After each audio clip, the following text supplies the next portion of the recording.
So, if you're a fan of art and science,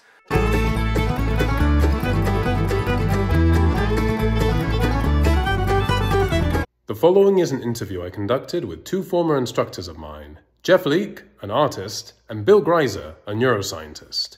Together, they head the wonderful initiative that is Northwest Noggin, a neuroscience and art education outreach program. So if you like brains and you like art, you're in the right place. But I'll leave it to them to tell you more.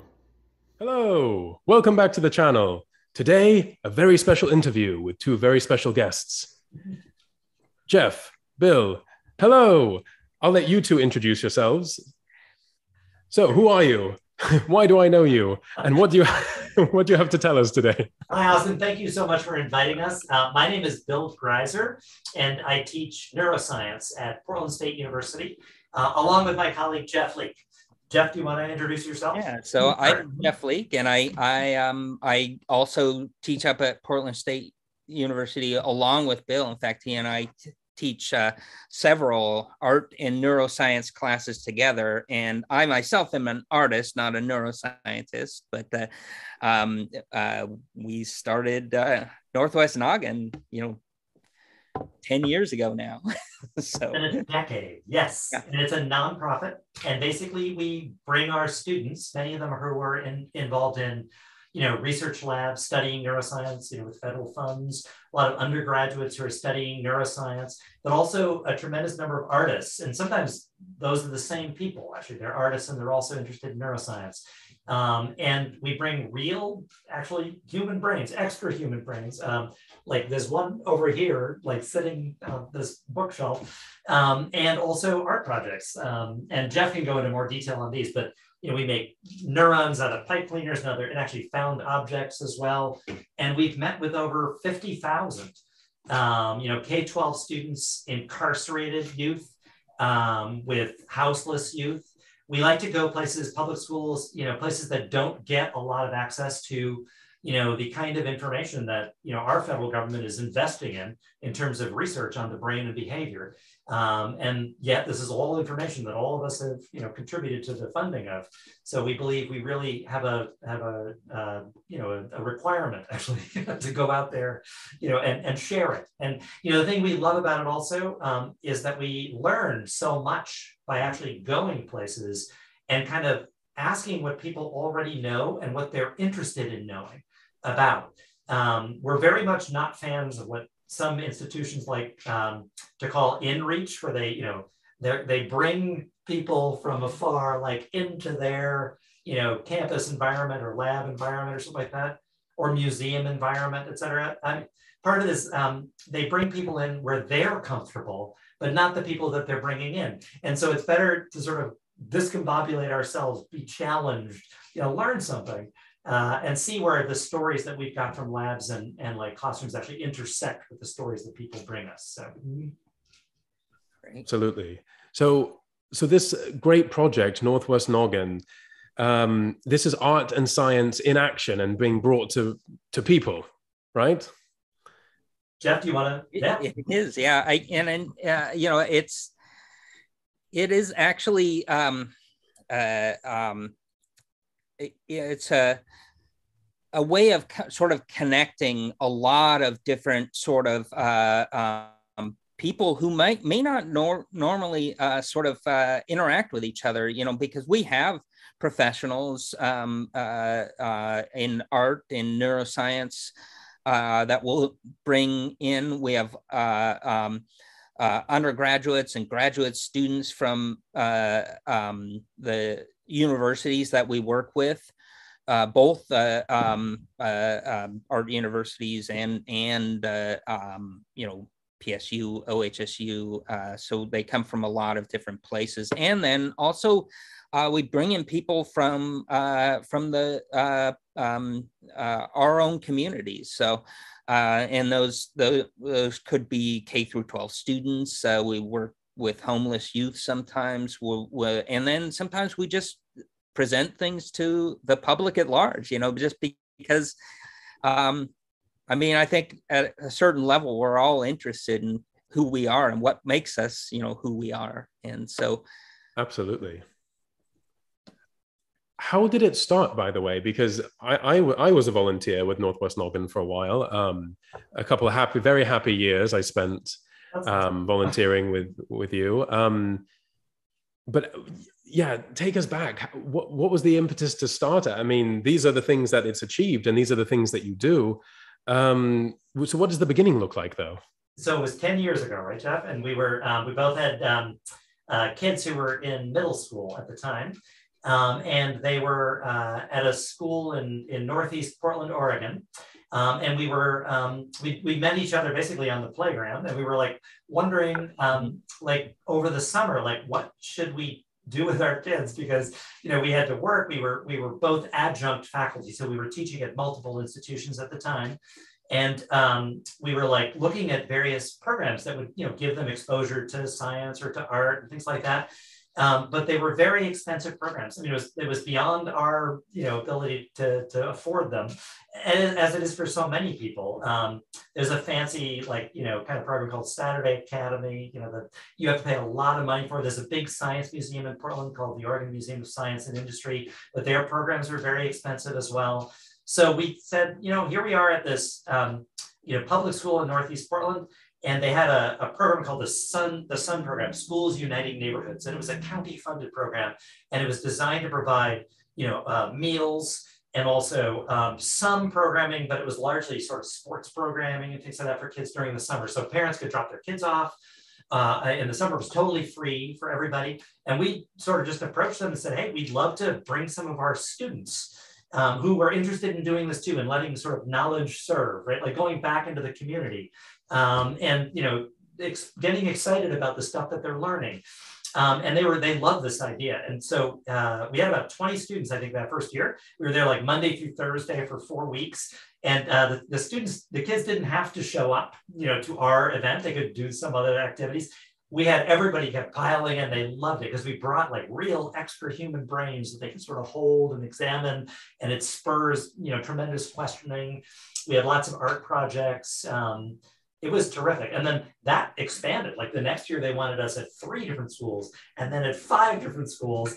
And we were all volunteer, and we were like running around like crazy with our kids helped, quite a bit. It was great. You remember, Jeff, we had a panel of our kids at Portland State. And we said, okay, we're going to tell you something about the brain. Does this work? Does that work? Like, how do you think, what should we say? We had a blast. We decided ultimately to shift it to just doing it all year round. It was such fun. And the student participants, like you yourself, I remember you would come back, right? Because it was actually you learned a lot from those experiences. So. Oh, I learned loads. I learned loads from being part of Northwest Noggin. And, then what I learned, I was able to then transmit to other people. And I think that was one of the great joys of it, both for participants and for the people we were working with, the schools we went to, the fresh new enthusiasm that was brought to the table.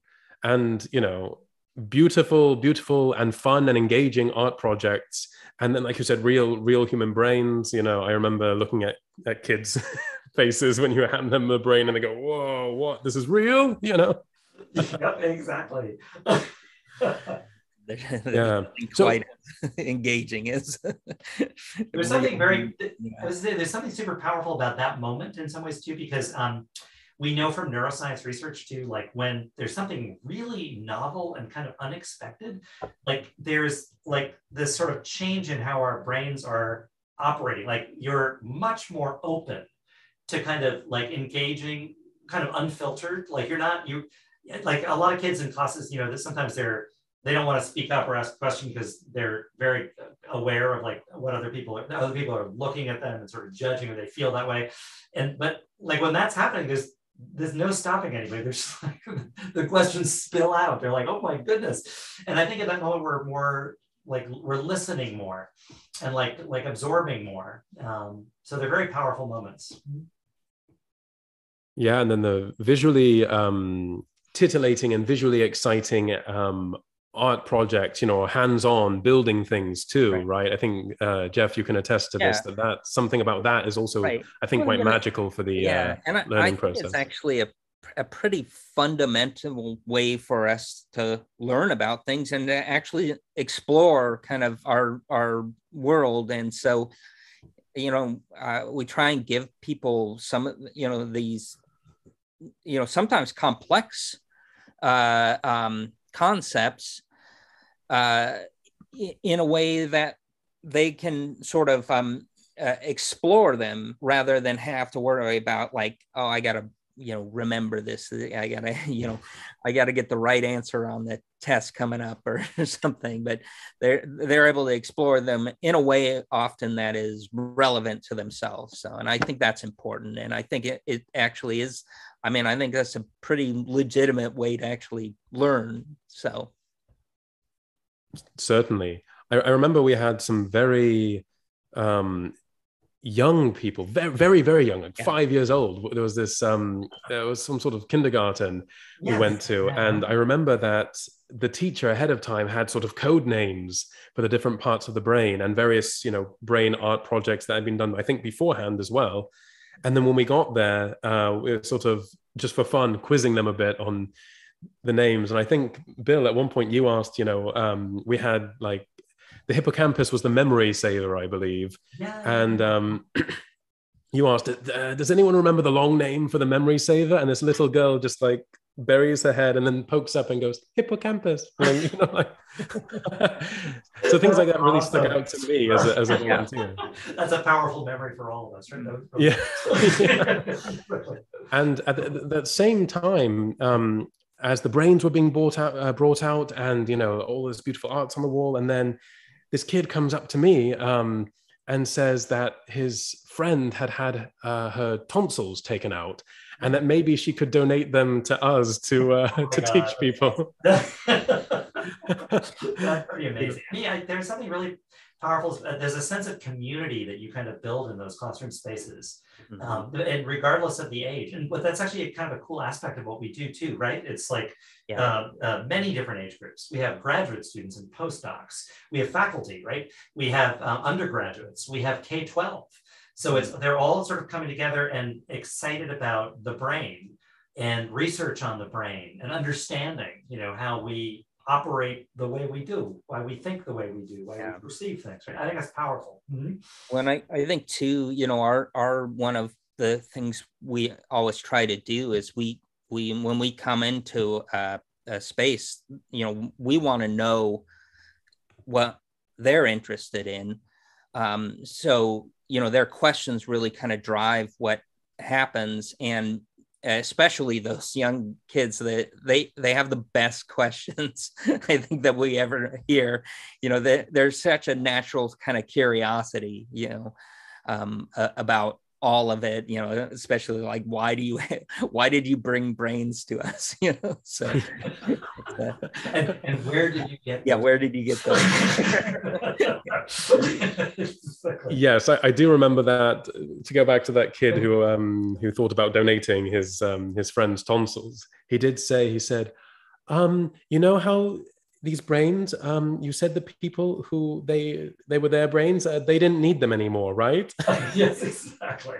And I said, yeah, that's correct. Yes, absolutely. Although we've had a lot of our volunteers say they definitely want to make sure they're organ donors, and if there were some way they could sort of designate, you know, their brain for this kind of, you know, outreach, they would be totally into that. At some stage. Not yet. Yeah.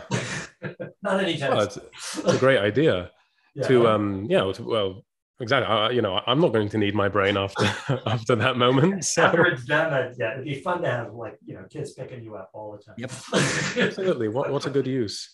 So, I mean, basically, we've sort of painted this picture of this dynamic volunteer organization that does a lot of educational outreach with art and science kind of married in one, and it's been there from the beginning and kind of grew very organically.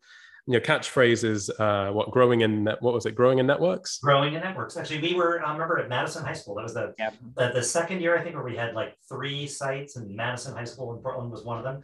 And there was a reporter who came from KGW News or something like that, and she said, "So, what is your what are you like? What's your organization?" And I was like, "Oh," I said, "Well, we're like a neuroscience outreach group. We're growing in networks. We're Noggin." So, and part of it is, I think, from when you're in like middle school classrooms all the time and you get thrown these questions left and right, etc., you have to be quick.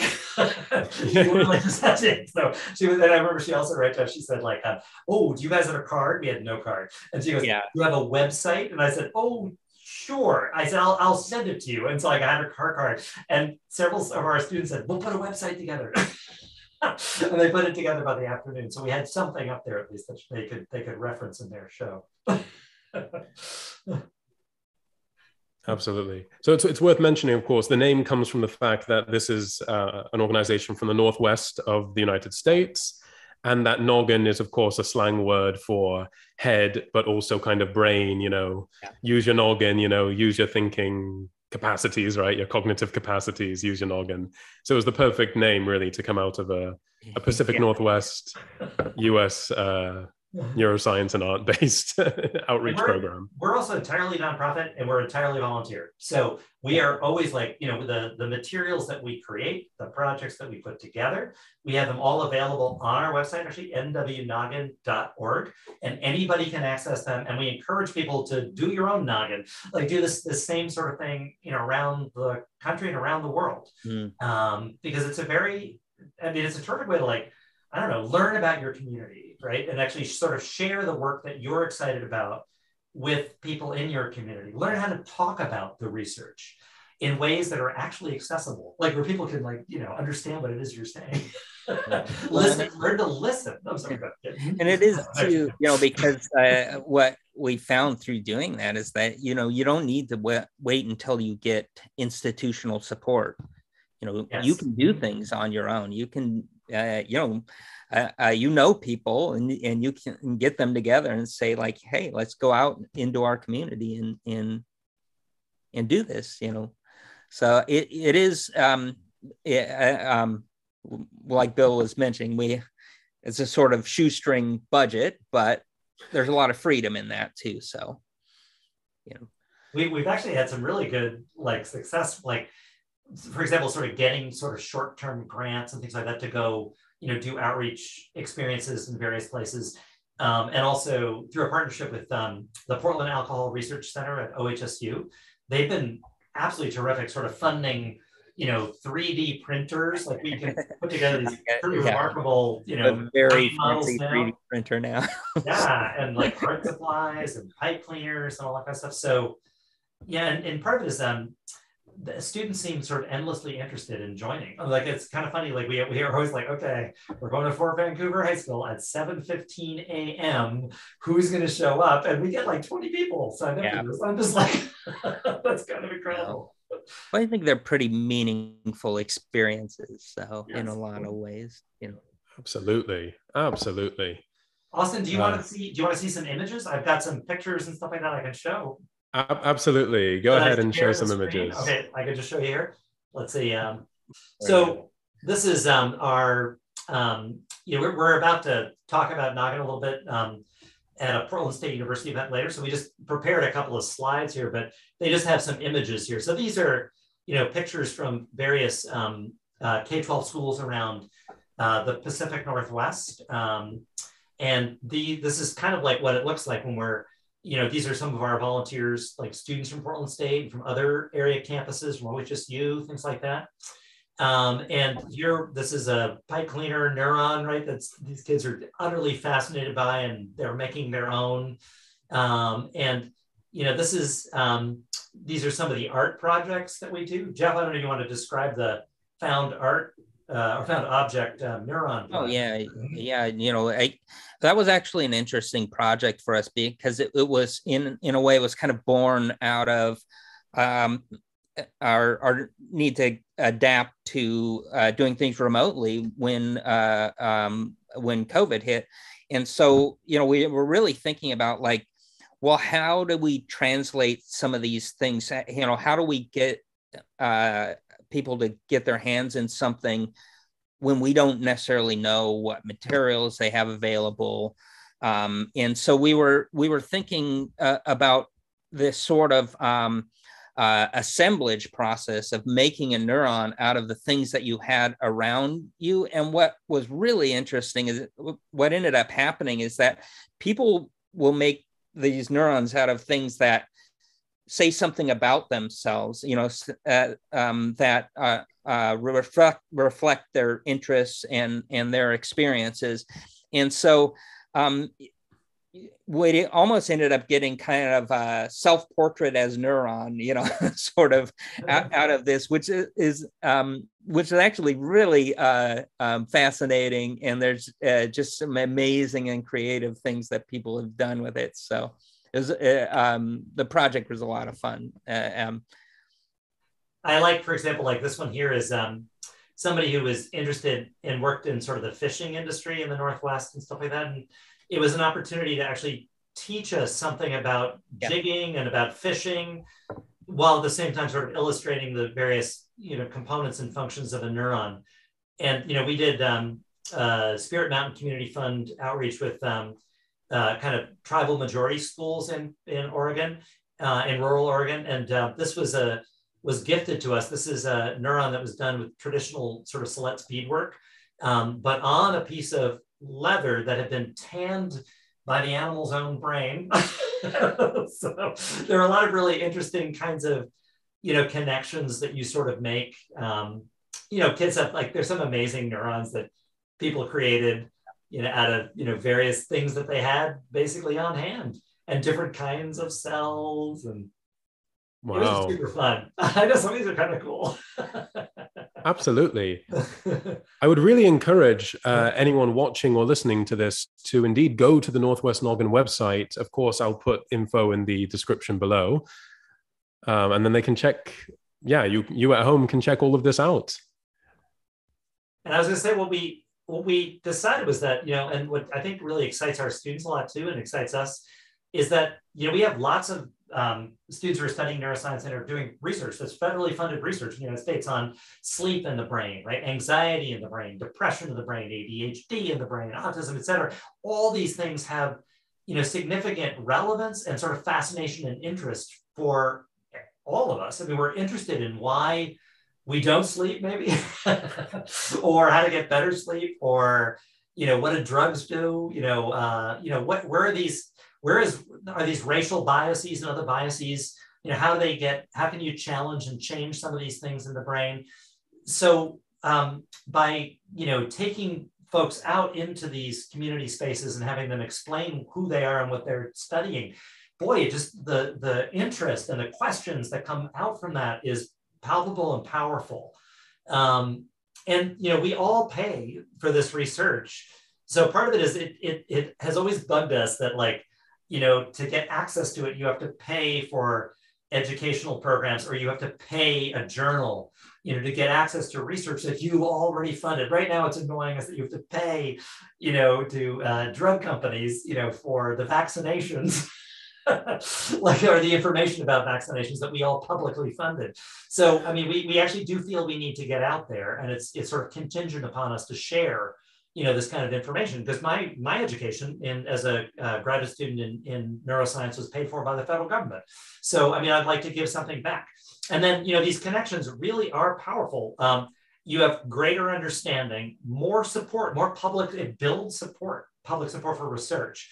You get increased participation, and we're learning. One of those ways to challenge some of these biases that we've got, you know, in any kind of more homogenous kind of setting, cultural setting, is to actually diversify, to bring in people with different perspectives who have different, you know, reactions and responses, and might see things or contribute things that, you know, lots of people haven't thought of, right? And so it challenges some of the biases, like confirmation biases we have.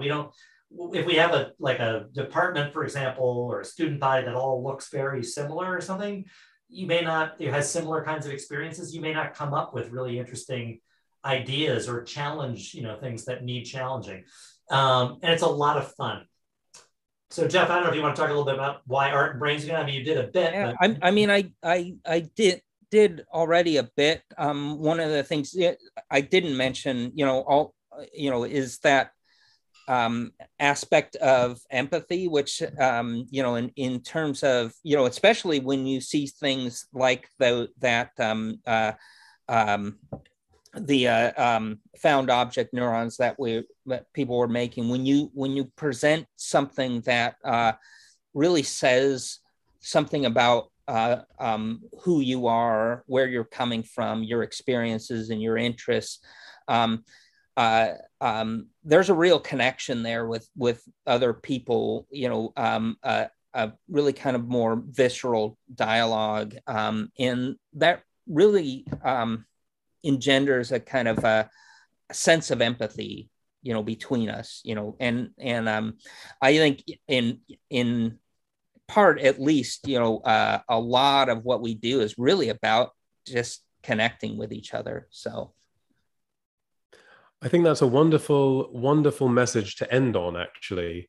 So if you two have any closing remarks, anything you'd like to add, I think that notion of empathy and truly connecting across persons, between people, but also between art and science, across disciplines, across communities, all of that, it's a really beautiful, interconnected kind of vision for the future of art, of neuroscience, and hopefully of humanity in general, right? Yes, hopefully. Yes. We need to work together. Absolutely. Yes. We need to, actually, as Jeff was sort of suggesting, we need to see each other. Mm-hmm. And to recognize each other, right? Mm-hmm. And to recognize the contributions that we can each make. Yeah. Absolutely. Well, you two have made a huge contribution to my education at my time at Portland State. And I continue to look back on it with super fond memories. And I'm so glad that I had the chance to interview you, both of you today. So thank you very much for that. Austin, thank you. Yeah. We appreciate it. Okay. Take care, everyone. Go out and check out Northwest Noggin. nwnoggin.org. Well, that was cool. So if you'd like more interviews, stay tuned, like, subscribe, share with your friends, and please visit the Northwest Noggin website. It really is such a wonderful initiative. Take care. See you around. Bye.